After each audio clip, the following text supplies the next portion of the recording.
Go. It feel like Miami. Miami, Miami, Miami, Miami, Miami, Miami, Miami, Miami, Miami, Miami, Miami, Miami, Miami. It feel like Miami. Welcome to the Miami Heat Beat Postgame Show. I'm your host, Giancarlo Navas. And with me today, we got Kenny. What's up, Kenny? What's up, man? Shout out to Orlando Robinson. We're going to get into it, but shout out to him. Orlando Robinson show. Let me tell you something. I'm close to saying some irresponsible shit about Orlando Robinson.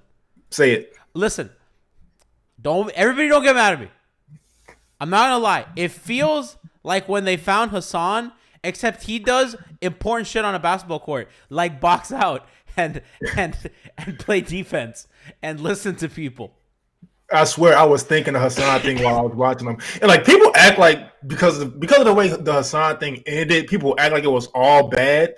Him breaking out was some of the most fun I've ever had as a Heat fan. That people shit, Kenny, I'm getting those vibes because it's like that team needed something, right? Mm-hmm. And Hassan's fucking big loafing ass comes in and he rebounds. And listen, their best offense tonight was missing shots on Orlando Robinson offensive rebounding. Let's be honest. It's familiar.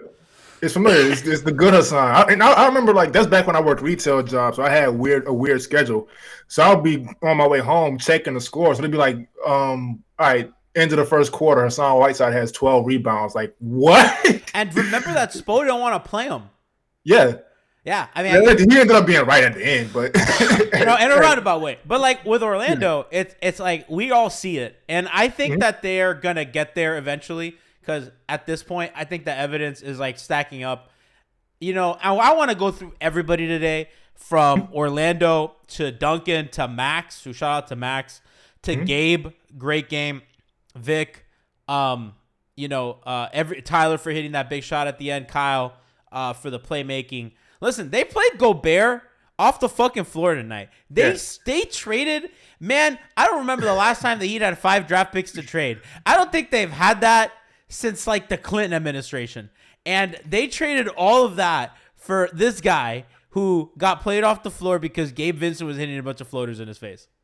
Yeah, that's the thing, right? We talk about the Heat size and them not being big, but that everything, the grass is not always greener. Gobert's a great post defender, but he is easily played off the floor. It's not only because of his limitations on the perimeter as far as defense goes, but he also can't make smaller defenders pay on the other end.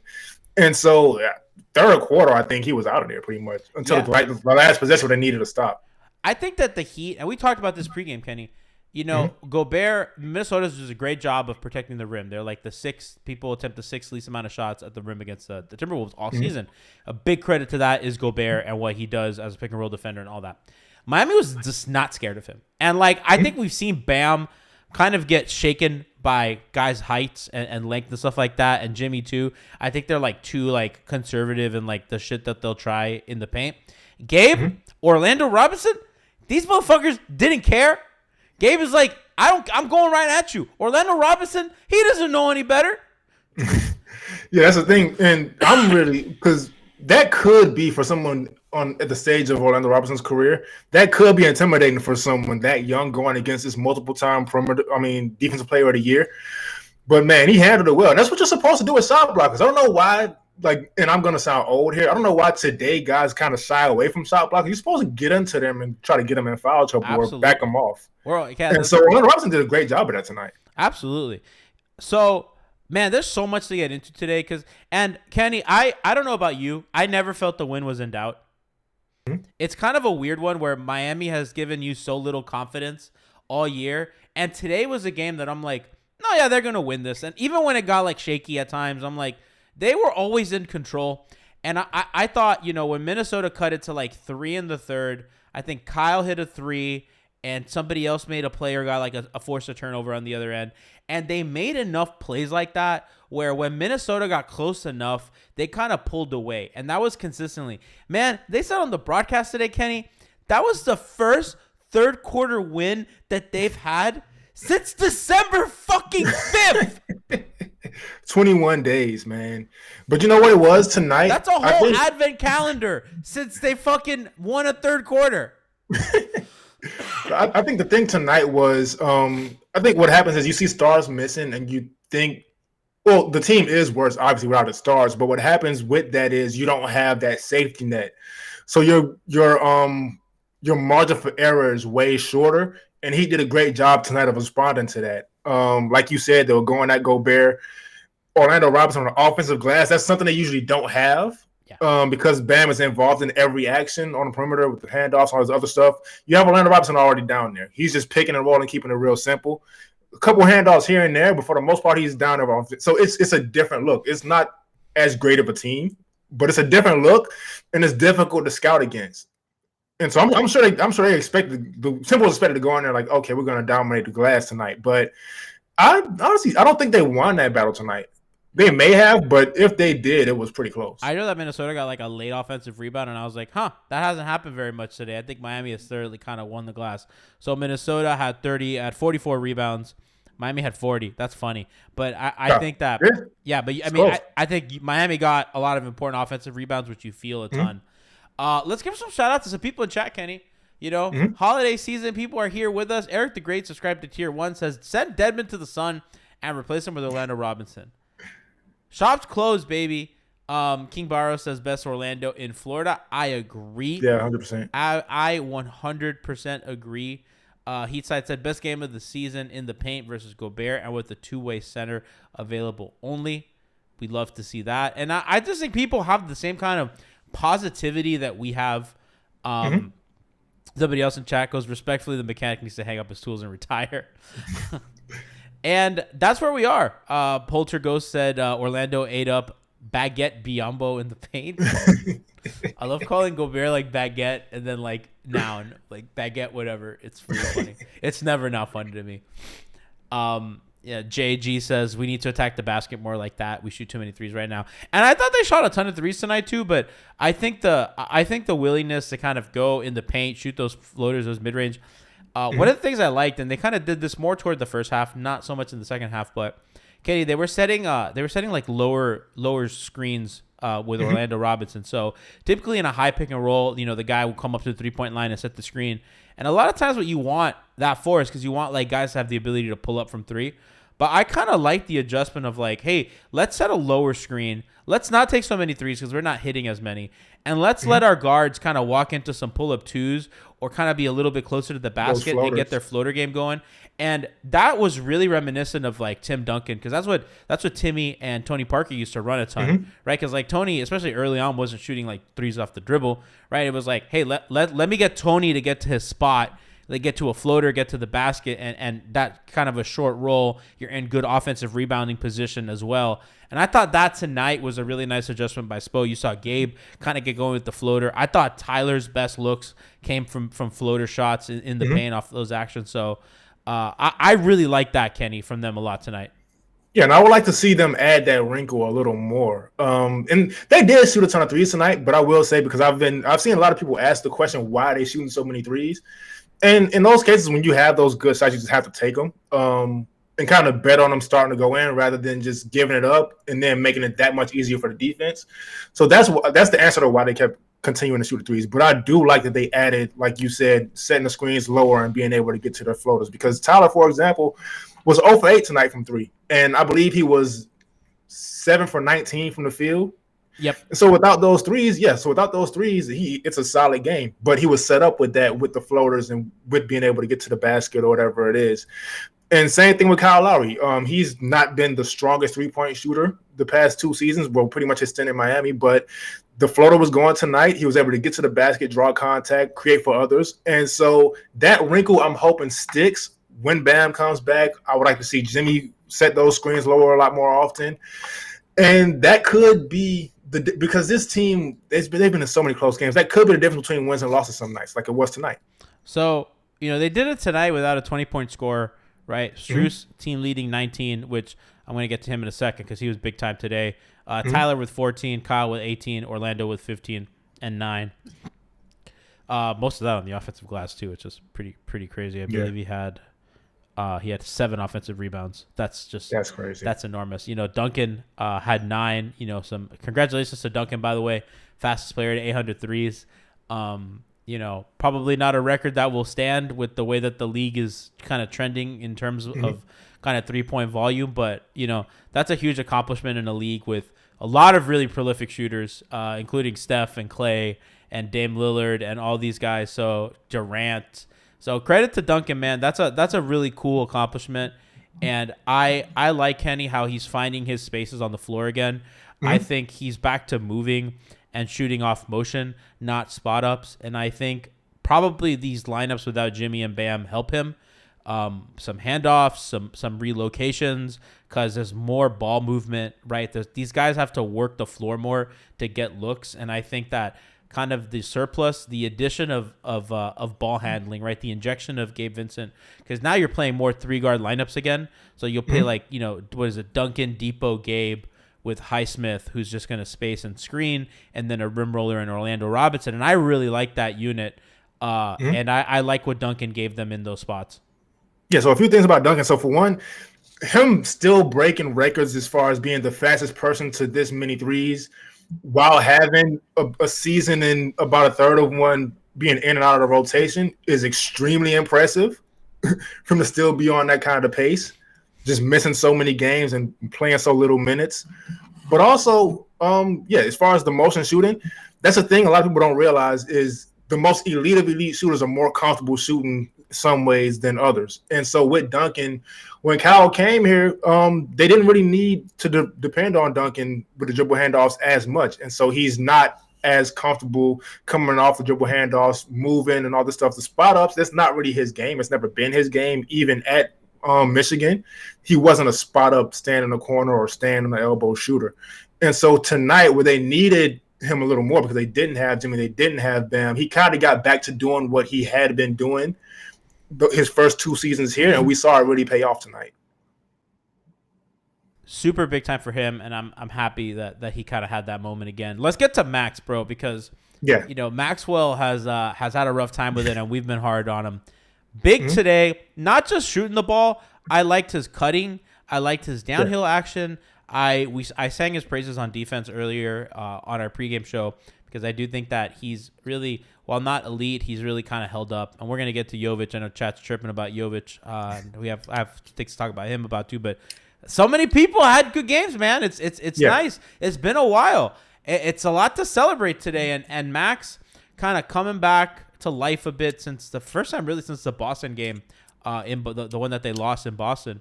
Kenny, I liked what they got from him, and I just think that him getting going is going to be huge tonight.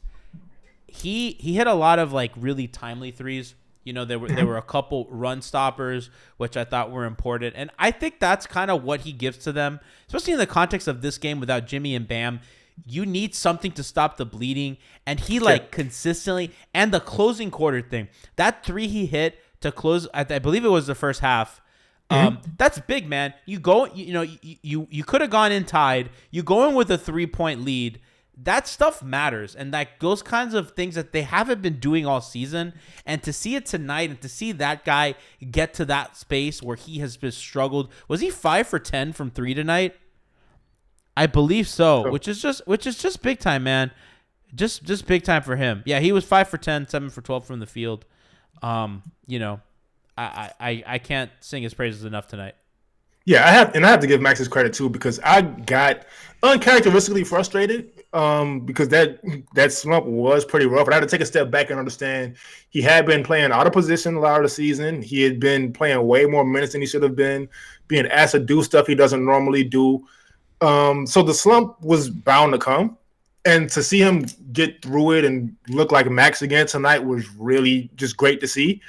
And it's just great to see. And as far as his importance to the team, I think now with Tyler in the starting lineup, they have to get their points from him in a sense. Back when people start to get back, they have to get the points from him. So that's been the difference in a lot of games too, him just not being able to get going. And so just seeing that tonight has been really encouraging. So hopefully he's able to continue it. He was inconsistent beginning of the season, but I'm not gonna hold that against him. Hopefully, he can continue what he's done tonight.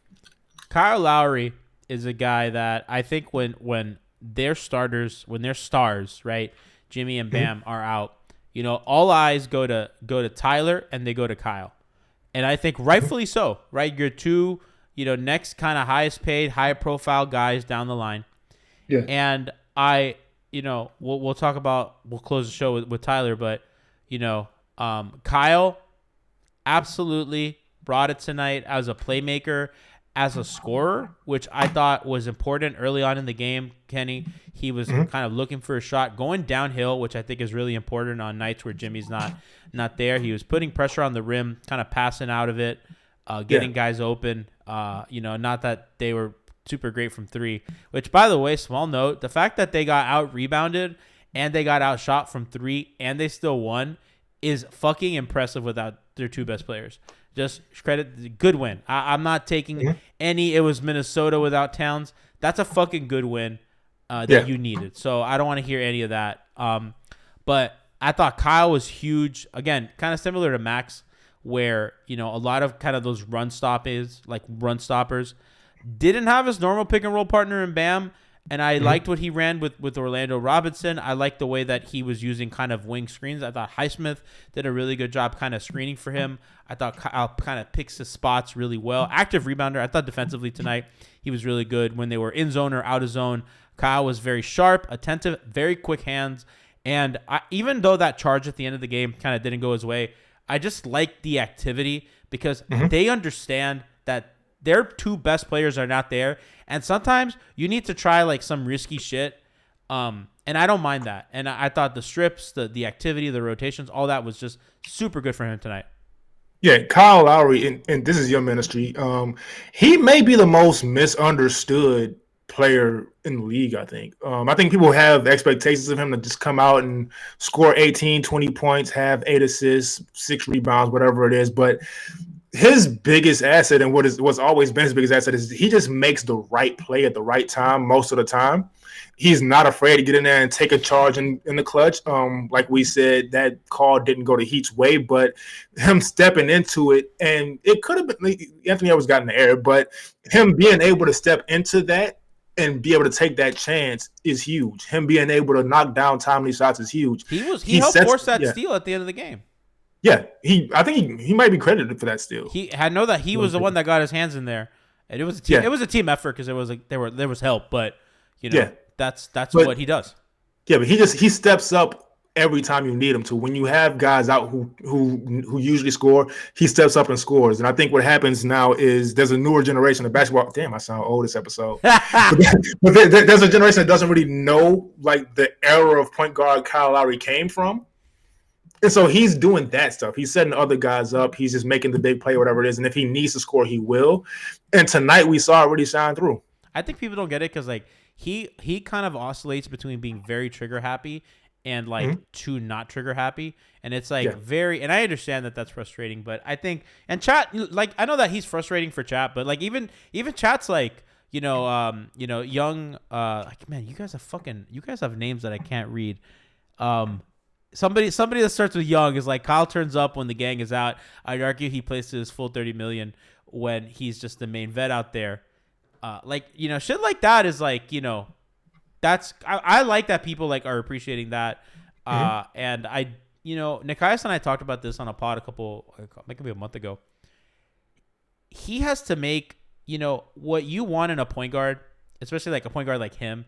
Those guys have to make a lot of decisions. And I think early the conversation was, well, what does Kyle do better than Gabe? And a lot of people kept saying that. And Nikias and I were it's a pretty ridiculous question. Yeah, and like it's not the shit on Gabe because I love Gabe and we're gonna get to him next. But you just don't. You need a guy that could make 50 to 60 decisions in a split second every game, and you need like 90% of them to be good.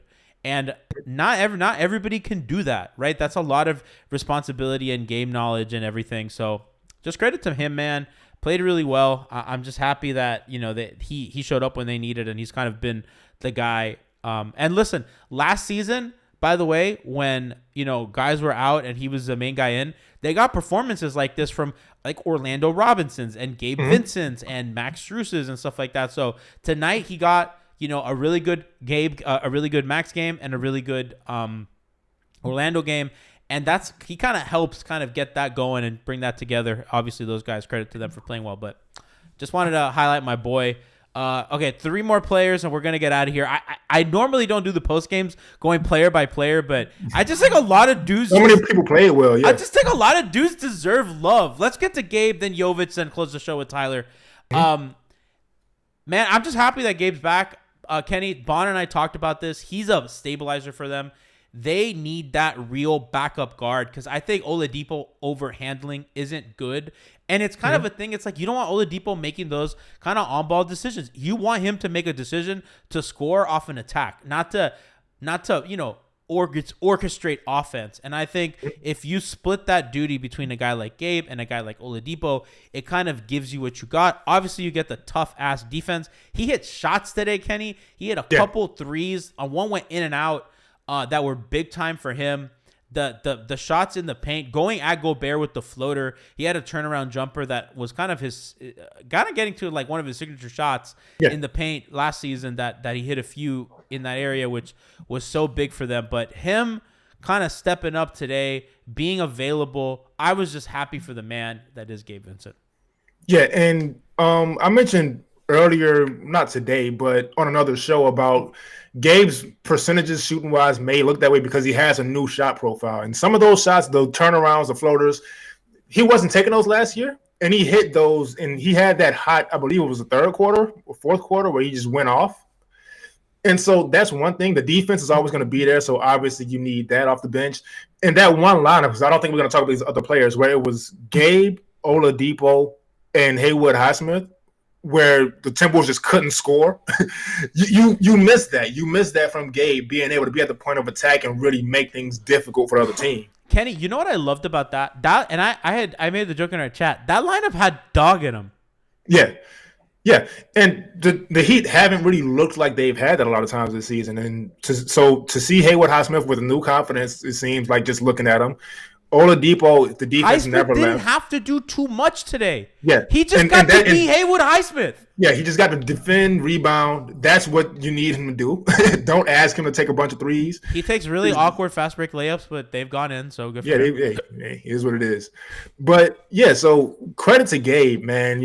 And with him missing 9 games, you do get used to him being out and kind of not really realize how crucial he is to this team, but he comes back and he hits those big shots to stop the Timberwolves from going ahead. He gets those big stops, and then you understand why at one point we would consider him one of the better backup point guards in the league. The other thing about him that I thought tonight it really showed was they got a new look to them. Not a new look, but an old familiar friend, the 3-guard Spo special. Yeah. Now, we may have hated that in at times, but it's a different look that they need. And because Highsmith and Orlando Robinson have been really solid defensively and kind of good energy guys, you're kind of afforded to go a little smaller. Before, they didn't have that luxury because they were already fucking small, and they can't downsize already with fucking Deadman at the 5, right? So they have a little more lineup versatility with Gabe because of how good he is as a defender, and Gabe and Vic as well.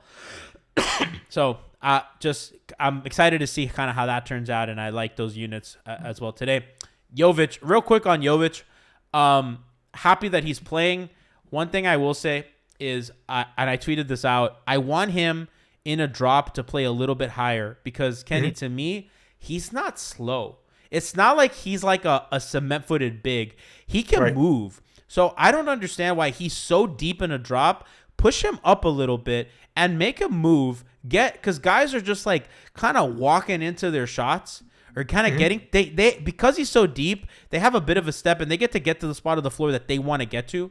And I just don't think that that's super great for them. And I think if Jovic kind of steps up a little bit more, gets to be a little more physical, cut the fouls down, I see that coming together. Yeah, and being in that deep of a drop, the ball handler gets ahead of steam, and they get to really get into him. He doesn't have the strength to handle that yet. And so he does have the mobility to really cover that ground. So hopefully Spo does let him come a little higher up on those. But I will say, even despite that, tonight he looked a lot more solid defensively than before the G League stint. And so I will give him credit for that. The shooting also looked a little decent. It did, and I want him to keep taking those. If he's open, he has to take them, and I think that he was not shy in taking the open ones, and I know that some of them didn't go in, but got to keep shooting, and that's important to them. The shot quality is there, and I think that he's a capable guy. So, excuse the coughing, guys. I'm still getting over. I'm trying to hit the cough button as I can, but it's sometimes I can't. So appreciate you guys bearing with me. We'll close the show with your boy Tyler. Real quick, Kenny, on him. Not the best night. Playmaking was there for him. Like we said, I kind of like those kind of low screen and rolls, kind of getting him into that floater area, which has become a really, really nice look for him. Hit 1-3, biggest fucking 3 of the game. Fucking troll, man. Hit the tough one. None of the easy ones. Playmaking is still there, man. And I think for me, that's one of the biggest kind of factors for him, kind of getting guys involved. And without Bam, too, because I think for me, a question was, can this guy create not with, a generational talent at center and who's just a vortex as a role man? And he did tonight. And I think that's really good, respectable, made the right reads almost every time. I don't think had a ton of turnovers. I know he had a few at the end of the game, but I think for most of the run of play, he was really good with turnovers. He had 3, and I think 2 of those came in the last minute. So throughout the run of the game, I thought he was really good on that end. Yeah, and I just want to give him credit for that. It's just so he's become a very good all-around player in a sense. I'm not gonna, again, like I said in pregame, I'm not gonna call him a defensive stop or anything. But as far as the playmaking tonight, with the 8 assists and only 3 turnovers, he also had 3 steals tonight, which you usually don't expect from him. And so I'll give him credit for that. With the shot not falling, and he was taking some questionable shots. I will also say that, but he covered it up, and he did other stuff to really just make himself really productive tonight. And so I'm happy for him. You can't just really call him just a scorer anymore. He's really stepped up in other places to kind of contribute to the team winning. Absolutely. And, hopefully can kind of get back on track. They play the Lakers on Wednesday. I believe that's their next game, which is nice that they're not having a bunch of fucking back-to-backs every week. That is, you know what I mean? That's kind of what we like. I believe there's no game on Thursday for them as well. And they are off they have a Friday, Saturday back-to-back, I believe, right? Yes, Utah and Denver. That is Adam Silver's never seen heaven. So big, important win for them. Got to get the one on Wednesday before they head to Denver and Utah at the end of the week. 2 tough teams and, frankly, a fucking brutal back-to-back on the road. So kind of looking out for that. Great win, team win, as Max said, post-game with our friend Jeremy Taché. Last thing I'll say, Kenny. Thing I'll say, and I know that we've dogged Karate on our platforms. I think Karate might be most improved in the Heat organization. Oh yeah, he's been really good this season. Slow down on really good. Really good. Well, compared to last season, yeah. I think so. It goes. It's a little two-way, right? Because it's like he's less funny because it's not as much situation, and I mean he still gives us the occasional chest to chest, which is it's never not funny. But he's cut down on the goof, which I miss. I like the goof. And listen, he was talking about like calls. I think he's been pretty like objective about like foul calls and stuff. I thought he was really good today on the Kyle kind of charge that wasn't a charge. Kind of kept it real there. And I think he's been. I don't know. Just wanted to give a little shout out to Mr. Karate because really stepping up. And you know what? This has been the old man episode, so I'll just close it with this one. I remember Tony Fiorentino's first season. And I thought you were going to go older. I thought you might go Mike Fratello or even older. I remember Mike Fratello being there, but he was there for like a season, right? It was like it felt like a fever dream. 02, 03, I think. But yeah, Tony Fiorentino wasn't really liked like that when he first started either. But Tony's people grew to love him. He's incredible. Tony is your drunk uncle. Tony's your drunk uncle that says shit he shouldn't say. My favorite Tony Fiorentino thing would be when him making a joke and Eric Reed just changing the subject. Bro, that was so funny, dude. And you know that he's the kind of guy who's like laughing at his own joke. He's like, got him. Bro, did you see him going at Hot Take Harry? Oh man, yeah. I don't know Hot Take Harry's thing. Rowan is like, get his ass, coach. Get his ass. Yeah, I don't would have liked. I just don't understand Hot Take Harry. He's great in person though. Harry's an enigma. Yeah. Shout out to Tony Fiorentino. Somebody's like that Mr. Krabs laugh. So that's kind of I missed the launching pad. I miss explaining the clear path foul. You know, we could have Tony explaining the difference between the take foul and the clear path foul. I shouldn't say this on air, but I want to get Tony on here. Yeah, we can. Yeah, I definitely want to get Tony on here, man. Friend of the show. To explain us the jump ball, where the ball should go. You want it right here, Ike? You want it right? I love Tony. You know, I was watching the Christmas. I don't know how much of the Christmas games you watch, Kenny, but I watched pretty much all of them. Jeff Van Gundy went at the refs in that Warriors Memphis game in a way that I've never seen somebody go after officials on an official NBA broadcast. That man was straight up like, man, these refs suck. And then Mike Breen is like, you know, Jeff? And then Jeff is like, no, you're going to come to their defense. Mike's like, no, I think they're wrong. And Jeff was like, oh. Yeah, Jeff was ready to go at Mike Breen right there. He just started, I think it was Moses Moody. No, it was Jonathan Kuminga. Yeah, Kuminga. Might have gotten a foul call or something. Yeah. And Jeff just started going off. Which is funny because Kyle Lowry did that exact thing like 50 times today. Yeah. Kyle's becoming Tim Duncan, in which he never does anything wrong. Right. Yeah. I'm like trying to listen to what he says. Is one, oh ball, that was all ball, and they were arguing who it went out of bounds off. So that man's in full propaganda mode. Oh my god! So excuse the cough, guys, again, but that's our show. Before I hack up another lung, thank you for joining us. I'll be here tomorrow, podding for you. I'll put up a schedule tomorrow morning. We got hangover time on Wednesday against the Lakers. That's one you're not going to want to miss. LeBron comes into town. Kenny, do you think LeBron's going to actually show up? You know, he likes to duck this team.